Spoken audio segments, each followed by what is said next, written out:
Yeah, so I'm going to talk about two partnerships actually, and it was good that Fraser just before our cup of tea said about how not everything works really well. So I'm going to have the privilege of telling you about about the greatest disaster that we were involved with Bright Hope in Zambia, or from what I see. Okay. So Chaba Christian Care Group, it's at the top of a very long lake. It takes about 7 hours on a small boat to get there.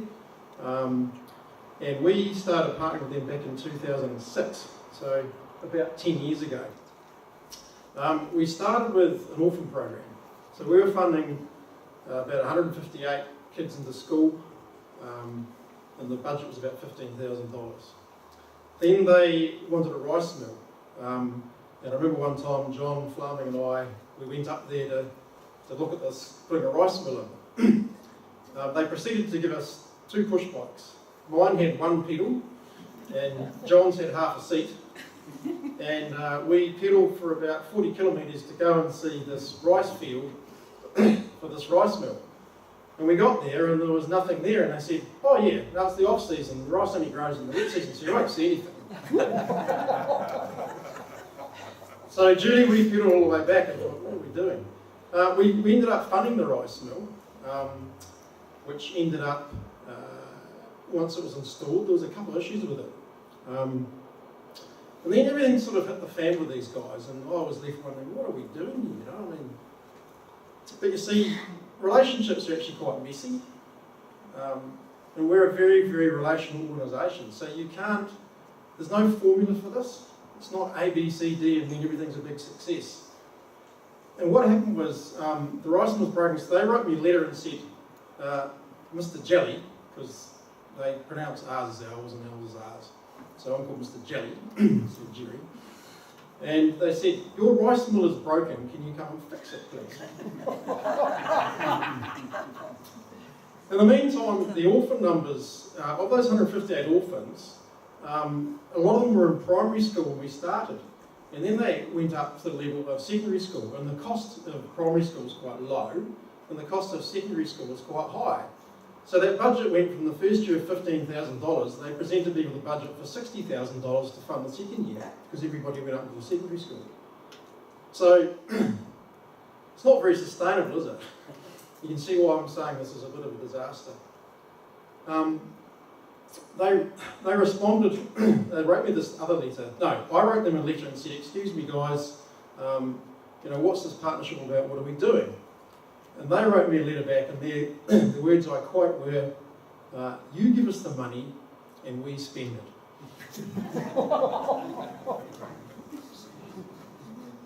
Okay, so that's where we got to. These are the guys that I want to talk about, and these are the same guys that we had all those issues with. And now we're 10 years later, you talk about development taking 10 years. It was just 10 years later with this relationship with these guys, who we consider to be very good friends and good people. So this is Peter Bobo and Judas Bobo. And Judas was the one that Fraser talked about last night with the calamity with his chicken farm. So after all this had happened, and we knew that we knew these guys had hearts for the poor. Before we arrived, they were gardening and creating income and helping their own kids into school. And we just wanted to keep journeying with them. So we took them down to Maplehurst, and after we found the foundations for farming, we trained them in 2009. Just go to the next slide, Fraser. So since then, things have changed. These 2 guys have trained over 180 people in their village in foundations for farming, and rice, and also maize growing, and also in the last 2 years it's been a cassava program, cassava. There's been some reasonably spectacular results with this. The maize growing, on average over these 180 people, they used to, before they were trained, they were basically getting yields of about 1 tonne of grain per hectare. That was in 2009.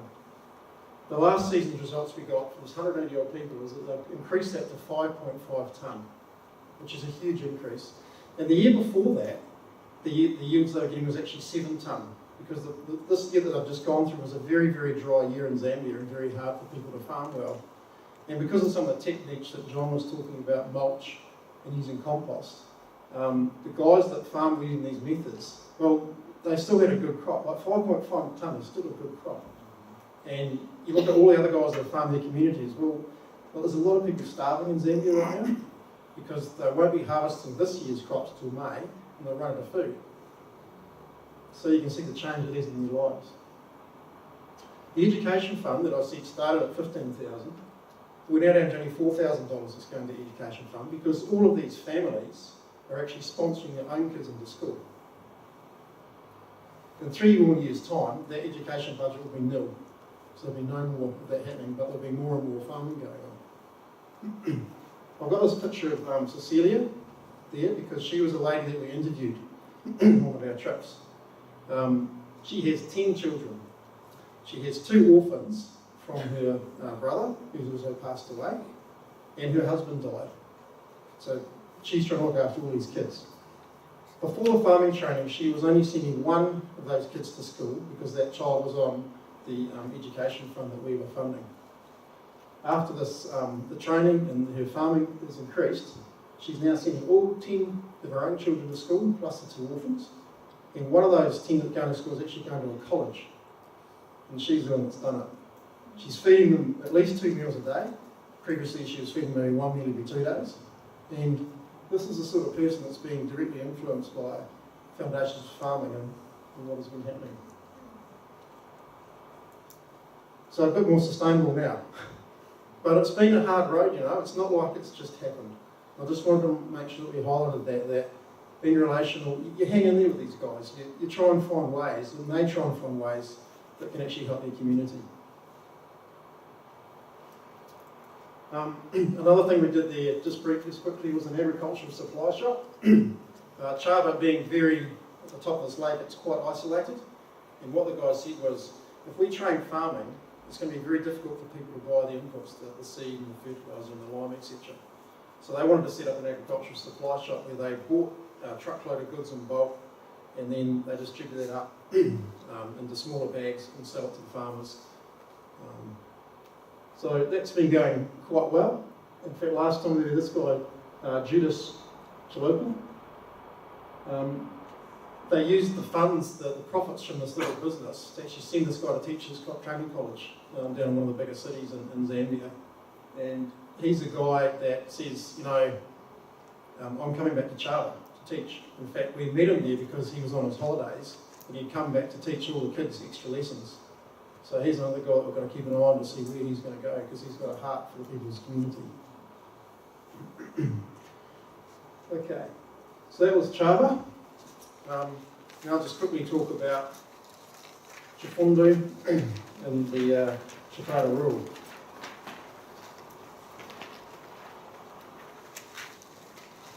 So this is Norman Tonga. And Kevin just previously talked about Lona Ducker, who was passed away about 2 years ago. And you talk about succession stories and sustainability. Norman's a guy that has been with Wanted for a number of years. They've been involved in church planting, as Kevin said, and they've planted something like 30 churches in that area now. Norman texted me about maybe a month ago, and he's planted 2 more churches since Christmas. And every Sunday he's biking 80 kilometres on his push bike to go and pastor these churches. But what amazes me is, when we visited some of those churches last year, and all along this road, is that he has the ability to go and set these churches up, but then he leaves because he empowers the people of that area to actually become the leadership of the church so that is sustainable in itself. And then he keeps visiting them, but then he can go and plant more churches. He's just a guy that's got a heart for his community. So that's church planting. He's also involved in the farming, Foundations for Farming. In the same text that he sent me about 2 months ago, he said, and I wasn't quite sure what he was getting on about, but he said, Mr. Jelly, people are hungry. And I don't really know what that means. I was like, what does that mean? Does he want food? Or what's going on here? And so you had to sort of do a bit of delving to find out what was going on. So he had, last year, he trained 20 people in foundations farming. And this year they've done a very good job. Their crops are looking magnificent, and they're looking forward to their harvest in May. But of course the preceding year, as I said, this was quite bad rains in Zambia, so the crops were quite poor. And of course these guys weren't trained, so they were using traditional methods and getting very poor yields. So he said, basically what has happened is, as I said before, they've run out of food. It comes to the end of February, they've just got no food, and they won't be harvesting till May. Well, I can't really get my head around that. Like if I'm hungry, I go and buy a pie. You know?